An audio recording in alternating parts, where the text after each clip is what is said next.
Welcome back. Now in this video we're going to be discussing setting up your home network for production using Camtasia 9. Now we talked about using an external drive last time, and that's so that you can transfer files. So you would produce the files on one machine, save them onto your external hard drive, then take that external hard drive, plug it into your production machine, and then start the rendering process on a second machine while you work on the machine that you do all your work on. But now there are other ways to do this. And if you choose not to go that route and buy an external drive, but you still want to render videos on that production machine or on that different computer, you can actually do so. Now, what you'll need to do is to make sure that your home network can actually see, can actually recognize all of your computers and all of your drives. Then, as we said earlier, you'll need to make sure that you have all of your assets on your production machine. So let's take a look at what we mean by that.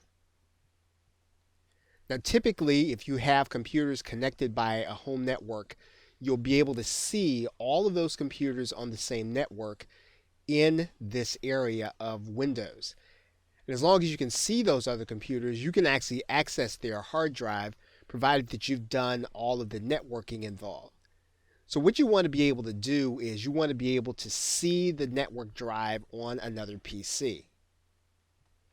So for example, as you can see this particular computer on this network, even though this is not the computer I'm working on, I can move files over to this drive, and this computer can see, for lack of a better word, into mine. So they can move files back and forth to mine. So what that means is that I can actually access files to do my transfer using my home network. So that when you're using Camtasia 9, and let's say that you want to run a batch job, what you're going to do is you're going to go and add files. Well, where are you going to go get those files? That's when you'll go and get the files from the network as opposed to getting them from your hard drive.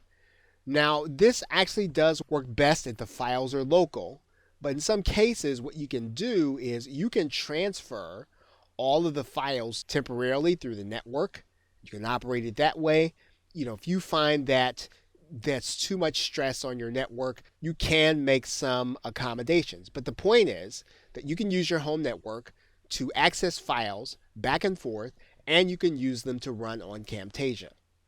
As we said before, the most important thing is that if you're using assets from your library, these libraries have to match on both the production machine as well as this one. Otherwise, if you start rendering a video, your production machine will look for these assets. And if you don't have them on your production machine, it'll stop the process.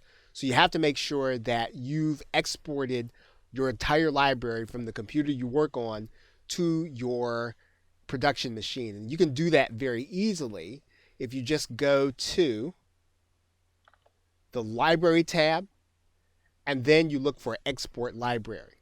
So you're just going to export your library to a zip drive, and then you're going to re-upload it on your production machine. And of course, this is what we've been talking about. You can then have your production machine access the files on your creation machine in order to render your videos. That's really the point of having this network set up and having everything in one place.